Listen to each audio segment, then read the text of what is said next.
कहना चाहती हूँ। हाँ जी संजू वर्मा, हम सुन रहे हैं। जी जी। अभी जो सपा के प्रवक्ता ने कहा, पहली बात तो मैं डंके की चोट पर यह बता दूं कि जो भाजपा की, बीजेपी की फिलॉसफी है और मोदी सरकार की, वो ये है justice for all, appeasement of none.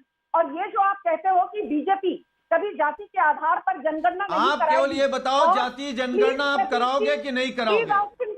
जाति जनगणना जी जी जी जी सुन लो, सुनील जी सुन लेंगे। कांग्रेस नहीं करा रही थी तब बीजेपी कह रही थी। सुनील जी सुन लेंगे। प्रतीक जी, हाँ, मतलब एक समय यही बीजेपी कह रही थी कि हम कराएंगे जाति जनगणना, और आज मुकर गए। क्या तरीका है ये डिबेट का? क्या तरीका है? सुनेंगे, बहुत संवेदनशील मुद्दा है। हाँ या ना में सुनना चाहते हैं? मैंने हाँ दखलंदाजी या नहीं ना? की। जाति जनगणना कराएंगे या नहीं? जी संजू हाँ या ना? हाँ बताएंगे, वो बता रही हैं, हम सुनते हैं। संजू वर्मा, पहली बात तो ये कि टेलीविजन डिबेट पर सपा होती कौन है, बीजेपी को पूछने का उनको क्या हक बनता है, हाँ या ना?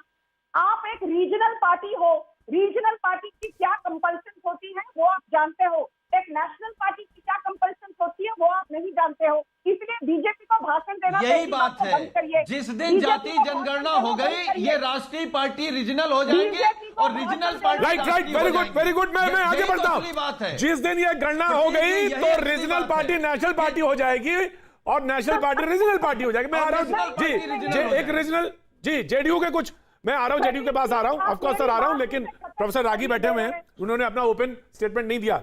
संगीत रागी, प्रोफेसर संगीत रागी जी। देखिए, जब हम पूरा विमर्श कर रहे हैं तो मैं सुनील यादव जी की बात सुन रहा था बड़ी गंभीरता से, बड़े सुलझे हुए व्यक्ति हैं, लेकिन जब वो बात कह रहे हैं कि जिस ढंग से वो बातें रख रहे थे तो मुझे ऐसा लग रहा था कि हम भारत के नागरिक नहीं हैं, हम जातीय अस्मिता के घटक हैं। यानी कि हम जातीय अस्मिता ही हमारी पहचान बनेगी और जातीय अस्मिता के आधार पर ही भारत की सरकार या कोई भी राज्य सरकार नीतियां तय करेंगी। मुझे लगता है ये सोचने का तरीका गलत है। एक दूसरी बात, सच तो ये होना चाहिए कि जो ओबीसी है वो एक होमोजेनाइज्ड कैटेगरी नहीं है। यदि आप ओबीसी के अंदर लेंगे तो जो जादवों का जितना विकास हुआ है, कुर्मियों का जितना आरक्षण का लाभ मूलतः 2-3 जातियां ही ले पाई हैं, बाकी जातियां नहीं। हम तो रोज देख रहे हैं इन सारी चीजों को, हम अपने विश्वविद्यालय में देख रहे हैं, यूपीएससी में देख रहे हैं। तो कायदे से जिस दिन इन जातियों को आप हटा दें उस आरक्षण की व्यवस्था से, आप देखिएगा ये जातियां आरक्षण के बारे में बात करना बंद कर देंगी। तीसरी बात देखिए, एक बहुत इंपॉर्टेंट बात यह है कि आखिर इस देश को हम कहां ले जाना चाहते हैं। बहुत इंपॉर्टेंट है यदि आप धर्म के आधार पर मेजॉरिटी और माइनॉरिटी करेंगे और फिर कहेंगे कि धार्मिक आधार पर पोलराइजेशन नहीं हो, ध्रुवीकरण नहीं हो, तो ऐसा हो नहीं सकता है। जातियों के आधार पर यदि आप नीतियां तय करेंगे तो फिर जातीय संघर्ष नहीं होंगे और जातीय अस्मिता मजबूत नहीं होगी। ये हम सोचना ही बंद कर दें। हम जाति विहीन समाज जिसे लोहिया जी कहते थे वो संभव ही नहीं है। एक अंतिम बात मैं कहना चाहता हूं, नीतीश जी ने क्यों कहा ये ज्यादा इंपॉर्टेंट है। नीतीश जी ने ऐसा इसलिए कहा है कि जो विधानसभा चुनाव था उसमें नीतीश जी की राजनीतिक विसात पिट गई है और वो अपने आप को फिर से बिहार की राजनीति में अपने बल पर खड़े होने के लिए वो सोच रहे हैं। और मुझे बहुत important point sir, Nitish Kumar अपनी राजनीति को 2024 से पहले अपने आप खड़े करने के लिए, और वो हो सकता है भारतीय जनता पार्टी के विरुद्ध भी वो खड़े हों, क्योंकि उनके बारे में कुछ भी नहीं कहा जा सकता है। ऐसी स्थिति में उनके पास अब एक ही सहारा रहता है कि वो जातीय विमर्श को फिर से बिहार की राजनीति में बलवती करें, फिर से उसे खड़ा करें, क्योंकि जो पहचान नीतीश कुमार की थी वो कहीं ना कहीं वो राजनीतिक पहचान आज के दिन में संकट में है। उस पर एक प्रश्न चिन्ह लगा है बिहार की जनता के बीच में। नतीजा ये था कि पिछले जो विधानसभा का चुनाव था उनमें उनकी पार्टी उतना अच्छा नहीं कर पाई। Right sir, important point. मैं आ रहा हूं, Sanju you have to wait, Sanju you have to wait ji. अभी इस पैनल में एक शख्स नहीं बोले हैं, सतीश प्रकाश जी, मैं आपके पास आता हूं। वेट माधव आनंद जी को देना चाहिए। बहुत माधव आनंद बहुत देर से इस बात को कहना चाह रहे हैं। माधव आनंद, क्योंकि आपका सवाल है, आपकी पूरी राजनीति पर आपके सवाल है बिहार में, इसलिए आपने ये सवाल उठाया है।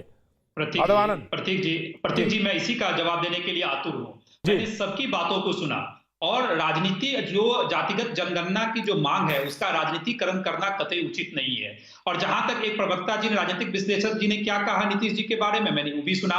उनको ये समझना चाहिए कि बिहार विधानसभा यानी विधानसभा, विधान परिषद, विधानमंडल से एक बार नहीं 2 बार जो है हम लोगों ने प्रस्ताव पारित करके केंद्र सरकार को भेजा है। क्या उसमें बीजेपी के लोग नहीं है? मैं महोदय से पूछना चाहता हूं, कृपया जाके देख लें कि उसमें बीजेपी के विधायक थे कि नहीं है। और अभी भी जो 2020 में हुआ, क्या उसमें बीजेपी के विधायक सम्मिलित नहीं थे?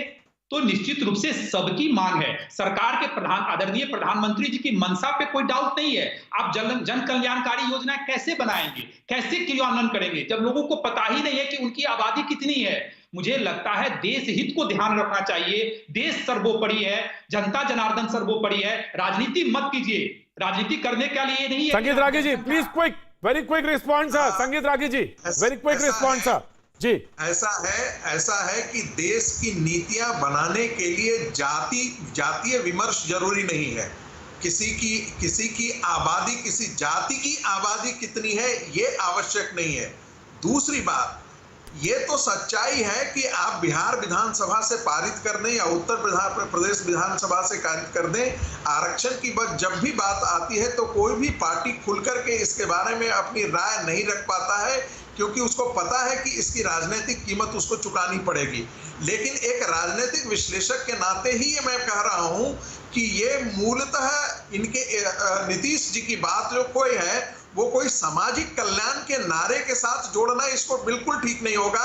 ये शुद्ध और विशुद्ध राजनीति है जिसमें आदरणीय नीतीश कुमार जी जाति की राजनीति नहीं करते हैं, जमात की राजनीति करते हैं। आदरणीय नीतीश कुमार जी जाति की राजनीति कभी नहीं किया, उन्होंने जमात की राजनीति किया है। और यही कारण है कि 17 साल होने जा रहे हैं लगातार मुख्यमंत्री के कुर्सी पे विराजमान हैं, इतने लोकप्रिय नेता हैं। अगर वो जाति की बात करते तो इतने दिनों तक मुख्यमंत्री के कुर्सी पे नहीं रहते। वो जनता के लिए सोचते हैं, समाज के। Right sir.